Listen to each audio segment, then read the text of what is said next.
인상주의에서 초기 모더니즘까지 빛을 수집한 사람들. 이 전시회가 금년 12월 14일부터 내년 3월 15일까지 국립중앙박물관 제2특별전시실에서 열리고 있습니다. 국립중앙박물관과 미국 메트로폴리탄 박물관과의 협업으로 금융가 로버트 리먼의 컬렉션을 중심으로 한 총 82점의 작품을 전시하고 있습니다. 로버트 리먼은 자신이 평생 수집한 작품 2600여 점을 메트로폴리탄 박물관 창립 100주년인 1969년에 전부 기증했습니다. 이번 전시는 전통적인 프랑스 예술의 틀에서 벗어나 밝은 색채와 거친 붓질과 일상의 풍경을 그린 독창적인 화풍인 인상주의 작품들 시작으로 초기 모더니즘 시대의 작품들까지 한번에 볼 수 있는 전시회입니다. 이 전시는 총 5개의 주제로 구성되어 있는데요. 1. 더 인간다운 몸. 2. 지금의 우리 초상과 개성. 3. 영원한 순간 자연에서. 4. 서로 다른 새로움 도시에서 전원으로. 5. 거울처럼 비치는 물결 속에서. 이 5개 섹션입니다. 다른 전시회와 조금 다른 것은 작가 한 명의 그림이 한 곳에 있는 게 아니라 주제에 맞게 여기저기 있다는 겁니다. 전시 속으로 들어가 볼까요?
이세 여정을 시작하겠습니다.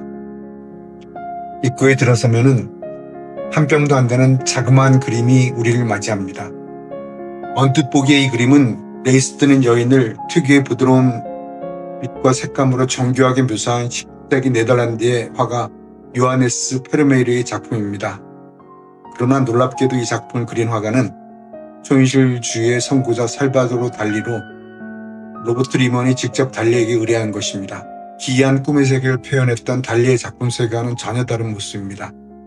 리먼 가문은 미술사에서 중요한 대가들의 작품을 수집하는 것을 매우 중요하게 생각했습니다.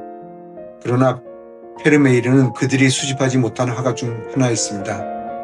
리먼은 달리가 페르메이르를 굉장히 존경하고 오마주한다는 사실을 알고 있었기 때문에 달리에게 이 그림을 부탁했습니다.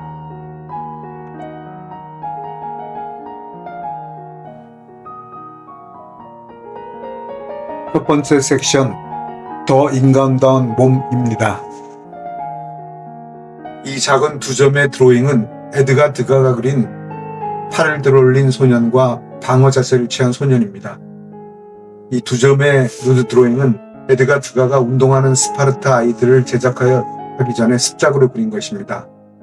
운동하는 스파르타 아이들은 인상주의 화풍으로 작업하기 전 명성을 얻고자 그린 대응 역사로 스파르타 소녀들이 소년들에게 체력 대결을 요청했다는 고대 로마의 기록을 그린 것입니다. 이 작품이 런던의 내셔널 갤러리에 있는 젊은 스파르타 아이들의 운동 장면을 그린 그림입니다.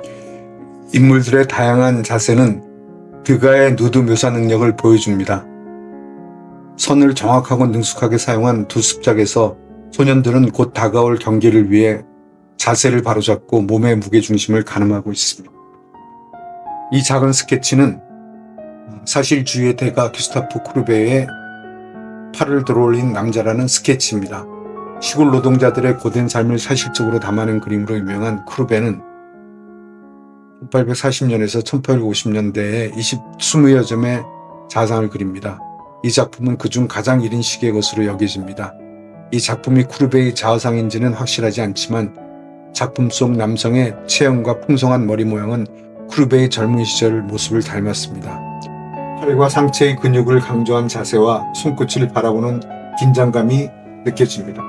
프랑스 상징주의 화가인 피에르 피비 드샤바는 파리 북쪽 피가르디의 도시 아미엥의 풍요로움을 찬양하는 벽화를 제작하며 여러 점의 습작을 남겼습니다. 피가르디 지역의 어느 강가, 우거진 숲속을 배경으로 새 여성을 그리는 이 작품 역시 그 가운데 하나입니다. 차분한 색채와 고전적인 형태로 이상적이고 목가적인 낙원의 분위기를 묘사했습니다.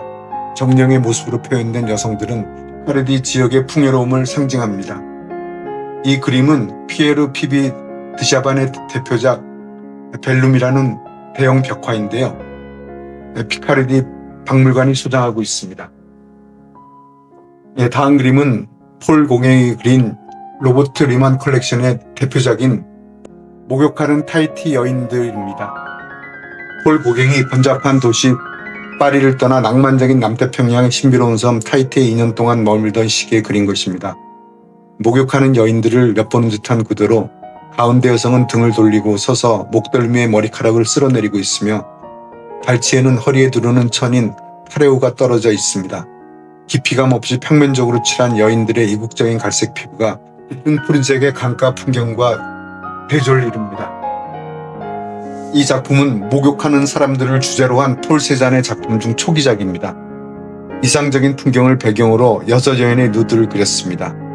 여인들은 누워있거나 앉아있기도 하고 기지개를 켜는 등 각기 다른 자세를 취하고 있습니다. 세잔은 자신의 화풍을 살려 넓고 두꺼운 붓으로 칠했습니다. 또한 그림 속 여성들의 얼굴을 흐릿하게 표현해 이들이 신화 속 인물인지 당시 사람인지 관람자가 상상할 수 있도록 했습니다. 앙리 마티스가 그린 팔걸이가 있는 의자에 앉은 여성입니다. 마티스는 구불구라면서도 단순한 선과 활기찬 색감으로 그린 독창적이고 혁신적인 작품으로 사랑을 받고 있습니다. 이 작품에서는 천을 씌운 의자에 나른하게 기대어 앉은 여성을 묘사했으며 두껍고 검은 손으로 윤곽을 강조하고 큰 손과 발을 거칠게 처리해 고전적 누드와 거리를 두었습니다. 여성의 무력한 모습과 주변의 활기찬 색채, 바닥 무늬가 대조를 이룹니다. 작품의 배경은 프랑스 동남부 해안의 도시 니스에서 마티스가 머물던 호텔방으로 추정됩니다. 다음 그림은 슈잔 발라동이 그린 누워있는 여성입니다. 슈잔 발라동은 프랑스 여성화가로 여성 누드와 일상의 인물을 대담하고 사실적으로 그린 인물입니다.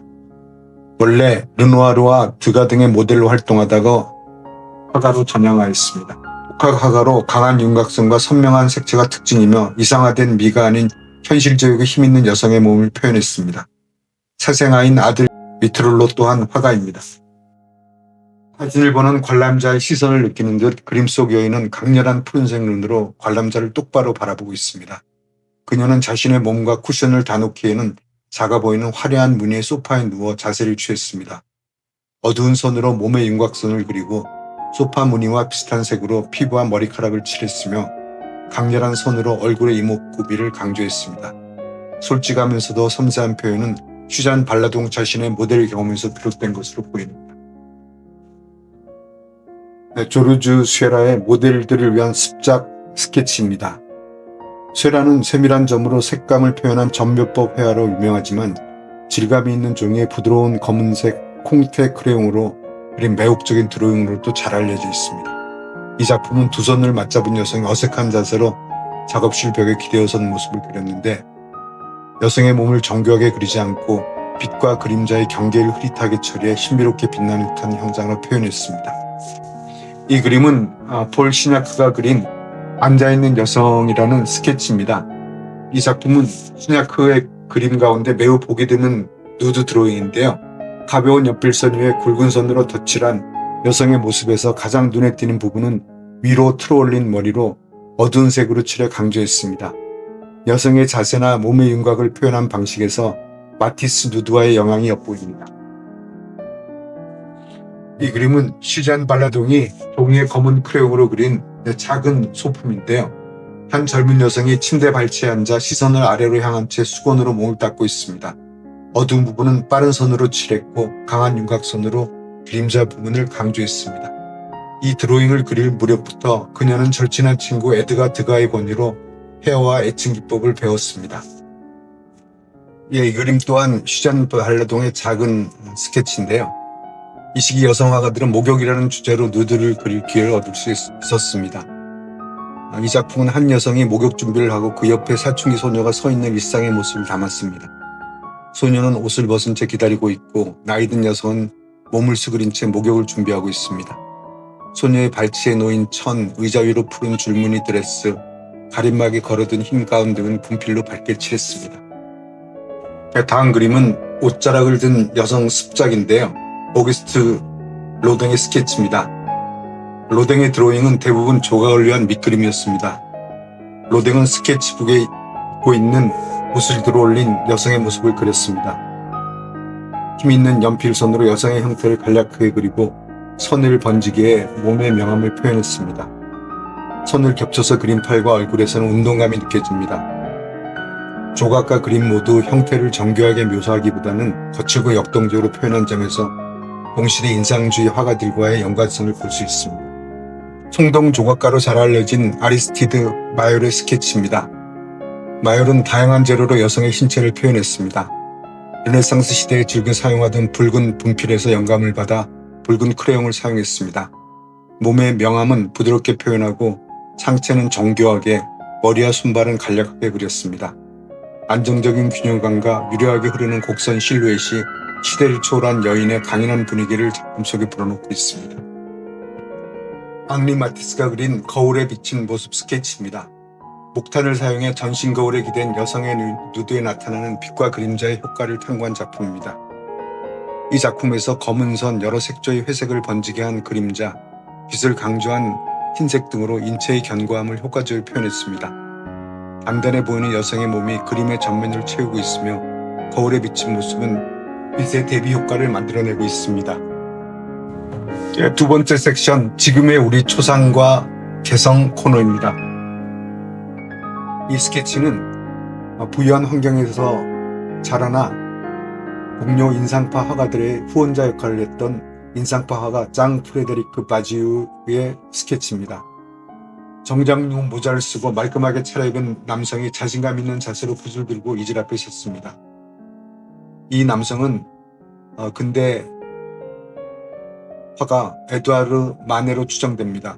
장 프레데리크 바지우는 마네를 중심으로 모여 훗날 인상주의 화가로 불리게 된 이들 가운데 핵심 인물이었습니다. 이 드로잉에서 바지우가 마네에게 느꼈던 우정과 존경심을 엿볼 수 있습니다. 오늘의 도미에는 19세기 중반 프랑스의 모습을 활기찬 드로잉과 캐리커처로 표현을 했던 사실주의 화가입니다. 나이든 수꾼들을 그린 이 두 작품처럼 도미에는 인간의 사회적 유형을 탐구하고 그들의 표정이나 행동을 묘사한 수많은 그림을 남겼습니다. 18번 그림에는 지친 듯 우울해 보이는 남성이 멍하니 있는 친구 쪽으로 몸을 기대고 있고 19번 그림은 도미에가 복잡한 선을 활용했던 방식을 잘 보여줍니다. 한 남성은 한창 이야기하던 중인 듯 가슴을 내민 채 입을 벌리고 있고 다른 남성은 팔을 기댄 채 술잔을 들고 있습니다. 이 멋진 그림을 그린 피에르 오기스트 코트는 아카데미 고전주의 화파의 프랑스 화가입니다. 세로 길이 2m가 넘는 대형 작품인데요. 전시되는 작품 중에 가장 큽니다. 고대 신화 속 주인공 같은 젊은 연인이 서로 다정하게 끌어안고 그네를 타고 있습니다. 숲이 우거진 아름다운 풍경을 배경으로 마치 시간이 멈춘 듯 사랑스러운 장면은 정교하게 묘사되어 있습니다. 이 그림은 1873년 파리 살롱전에 출품되어 대중의 큰 호응을 받았으며 이후 다양한 형태로 변형되고 재해석됐습니다. 미술 아카데미 교육을 받은 피에르 오기스트 코트는 당시 대중의 취향에 쉽게 다가갈 수 있는 신화를 소재로 한 그림을 주로 그렸습니다. 프랑스 상징주의 화가인 귀스타프 모로의 화풍을 따라서 그린 그림인데요. 작은 사이즈입니다. 그림 제목은 성세례 요한의 머리 앞에서 춤을 추는 살로메입니다. 헤로드 왕이 살로메의 매혹적인 춤에 완전히 사로잡혀 세례 요한의 목을 베어달라는 요청을 들어주었다는 성경 속 이야기를 그린 수채화입니다. 화면 중앙에서 살로메가 빙글빙글 돌며 춤을 추고 주변에는 꽃잎이 흩날리고 있습니다. 오른쪽 위에 옥자에 앉은 헤로드 왕이 그녀를 바라보고 있습니다. 화면 무대의 참가자들이라는 이 예쁜 그림을 그린 라이문도 데 마드라소 이 가레타는 우리에게서 좀 생소한 화가인데요. 초상화, 장르화로 유명했다고 합니다. 1878년 파리 세계 박람회에 이 작품을 출품했고 1등상을 받는 영예를 누렸습니다. 마드라소는 가장 무도회에 참가해 햇빛이 비치는 온실에서 잠시 둘만의 시간을 즐기는 남녀의 모습을 묘사했습니다. 모피, 금속, 대리석, 꽃, 유리, 도자기 등 다양한 질감의 묘사에 탁월했던 마드라소의 작품답게 선명한 색감의 호화로운 의상, 식물이 우거진 초록색 배경이 쾌활하고 생동감 있는 분위기를 연출합니다. 상징주의 화가인 오딜롱 르동은 자신이 그린 목탄화를 프랑스어로 검은색을 뜻하는 누아르라고 불렀습니다. 이 목탄화는 페가수스와 벨레로폰이라는 이름을 가진 소품인데요. 그는 이 작품에서 날개 달린 말 페가수스와 그의 주인 벨레로폰을 그렸습니다. 벨레로폰은 페가수스 옆구리에 기댄 채 페가수스를 부드럽게 다루고 있습니다. 벨레로폰보다 크게 묘사된 페가수스는 종이 바깥까지 날개를 활짝 펼치고 있습니다. 어둡게 칠한 그림자 속에서 형태가 드러나는 부분만 밝게 칠해 명암의 대비를 강조했습니다. 프랑스의 화가로 실내 공간과 일상의 친밀한 분위기를 섬세하게 그린 라비파의 핵심 화가인 에두아르 비아르의 그림입니다. 비아르의 어머니 마리는 재봉사였습니다. 그는 어머니를 자신의 뮤즈라고 말했고 즐겨 그렸던 실내 장면에서 어머니는 중심 인물로 자주 등장했습니다. 그림 속 배경은 비아르가 어머니와 살았던 파리 아파트로 어머니는 거실 창가에서 바느질을 하고 있습니다. 집안은 소시민 계층이 즐겨 사용하던 일상용품으로 가득합니다. 특히 다양한 질감의 천과 무늬들이 눈에 띄는데 어머니의 직업이 재봉사였던 점과 관련이 있어 보입니다. 이 그림도 에두아르 비아르가 그린 실내 장면이라는 그림입니다. 비아르는 실내 초상화 작품을 많이 남겼다고 그랬는데요. 주로 친구나 가족, 부르주아 계층 등을 그렸습니다. 여성이 입고 있는 부풀린 소매의 빨간색 브라우스와 푸른색 긴 치마는 1890년대에 유행하던 옷차림입니다. 뒤로는 다양한 작품을 놓은 선반이 있고 밑칸에는 그림 액자를 무심히 기대 두었습니다. 액자, 선반, 사다리의 가로대 등 여러 사각형 형태로 채워진 배경에서 기하학적인 리듬감이 느껴집니다. 이 그림도 비아르가 그린 피아노를 치는 미시아입니다. 작품의 주인공인 미시아 나탕송은 1890년대 프랑스에서 문화예술 잡지를 발간하던 타데 나탕송의 부인으로 이들 부부는 에두아르 비아르의 후연자였습니다.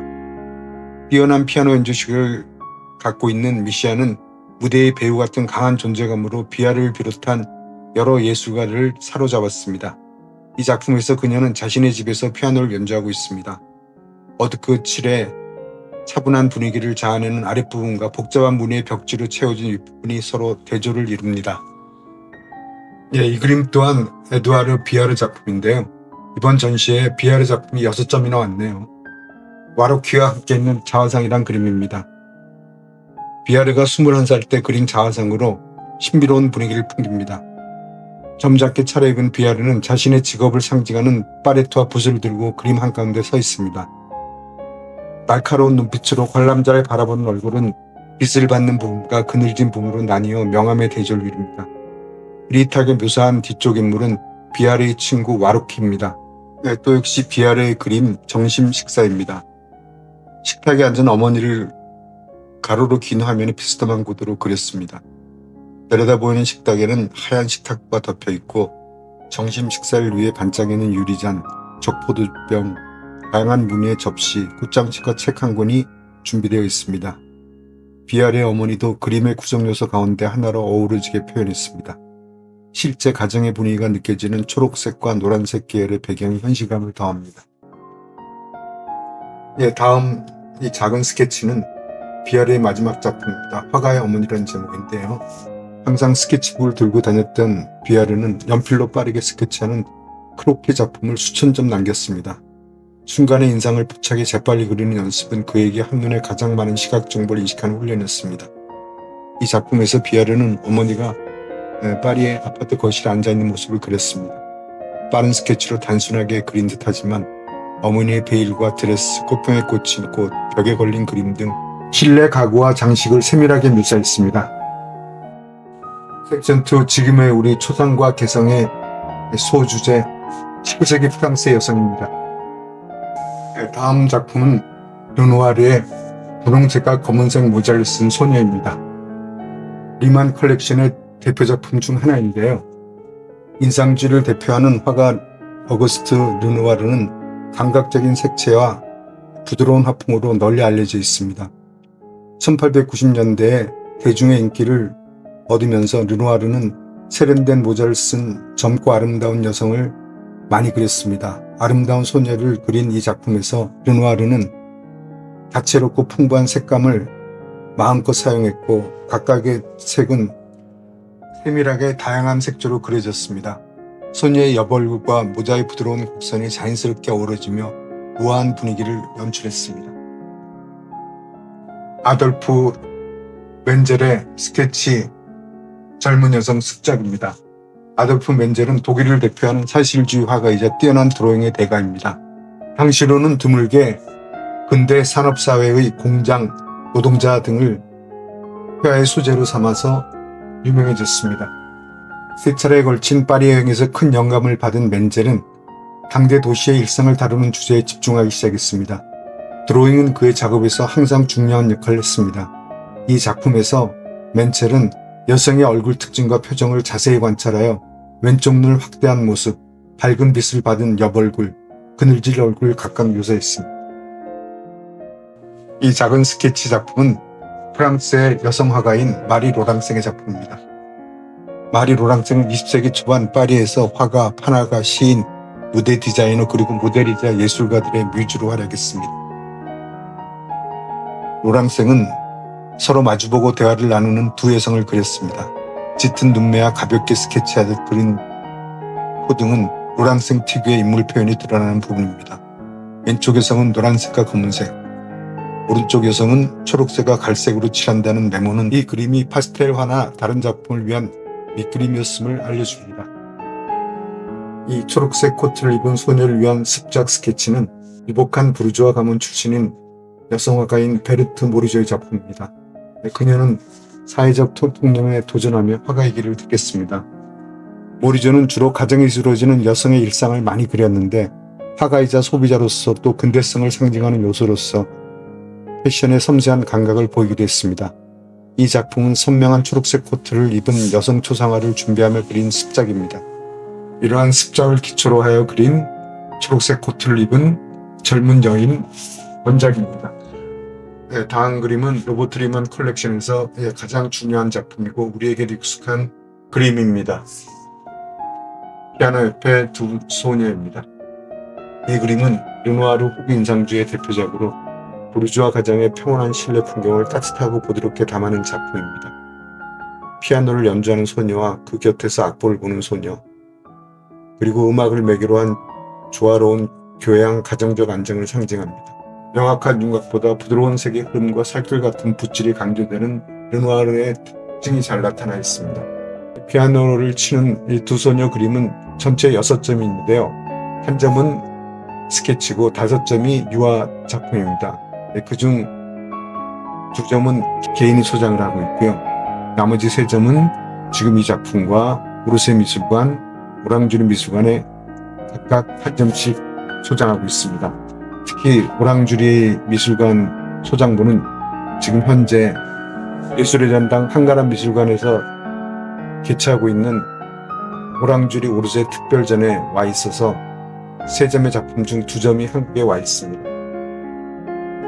메리 캐서트가 그린 소녀의 초상입니다. 메리 캐서트는 미국 출신이지만 프랑스에서 활동한 인상주의의 핵심 화가입니다. 인상주의 전시에 참여한 유일한 미국인 여성 화가인데요. 드가의 적극적인 지지를 받았습니다. 그녀의 작품 소재는 전부 여성이며 어머니와 아이를 주제로 한 작품으로 가장 유명합니다. 그녀의 그림은 부드러운 색감과 단순한 구도, 친밀하고 사적인 시선을 보여줍니다. 인상주의를 통해 여성의 일상을 세계의 미술사에 정착시킨 화가로 유명합니다. 이번 전시회에도 3점이 왔네요. 이 작품에서 커셋은 교회로 나가 시간을 보내던 한 소녀의 여가 활동에 주목을 했습니다. 이는 파리 북서부에 살던 그녀에게 익숙한 장면이었습니다. 깊이감 없는 평면적인 풍경과 아래를 향한 시점은 그녀가 일본 판화의 영향을 받았음을 보여줍니다. 마리 캐서트의 다음 그림 봄 정원에 서 있는 마고, 이 그림은 파리 교회에 살던 메리 커셋의 이웃이었습니다. 마고는 50점이 넘는 커셋의 작품의 모델로 등장합니다. 커셋은 1890년대부터 어린이들의 모습을 많이 그렸었는데 아이의 순수함과 자유로움을 사랑했던 화가의 시선을 잘 담아냈습니다. 이 작품에서 마고는 옷이 흘러내려 한쪽 어깨가 드러난 모습으로 서서 통통한 손에 앞치마를 쥐고 있습니다. 정원에서 놀다 온 듯한 마고의 붉게 달아오른 뺨이 그림의 활기를 더합니다. 다음 그림 화장대 앞에 있는 드니즈, 이 그림도 메리 커셋의 작품입니다. 거울을 보는 여성은 허영심과 자기성찰이라는 주제로 오랫동안 다뤄져 왔는데 메리 커셋은 이 고전적인 주제를 현대적 감각으로 재해석했습니다. 작품 속 주인공 드니즈는 옅은 분홍색으로 가장자리를 덧칠한 흰색 가운을 입고 한 손에 손코를 들고 있습니다.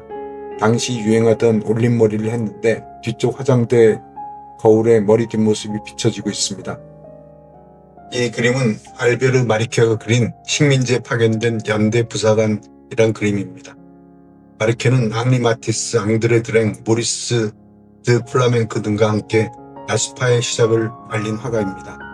이 작품에서 마리케는 콧셈을 기른 근엄한 표정의 군인을 그렸습니다. 제목으로 미루어 이 인물이 프랑스가 동남아시아 서인도 제도 북아프리카 등지로 식민지를 확장하던 시기에 해외에 파견된 군인임을 알 수 있습니다. 반짝이는 노색 단추와 황금색 견장, 붉은색과 금색 띠는 짙푸른 군복과 대조를 이루며 야수파 특유의 생동감 있는 색채를 보여줍니다. 다음 그림은 키스 반 둥겐이 그린 마리아라는 초상화인데요. 키스 반 둥겐은 네덜란드 출신의 야수파 화가로 강렬한 색채와 관능적인 여성 초상화로 유명합니다. 키스 반 둥겐은 20세기 초 파리에서 활동하던 자유분방한 예술가들과 교류했고 그는 이 작품에서 관람자를 정면으로 바라보는 여인의 큰 눈매와 검은 눈썹을 짙게 강조했습니다. 그는 선명한 원색으로 화려하고 감각적인 분위기를 연출함으로써 야수파와 표현주의의 대표적인 화풍을 드러냈습니다. 특히 목에 칠한 에메랄드색이 붉은색 의상과 보색을 이루며 뚜렷한 대비를 보여줍니다.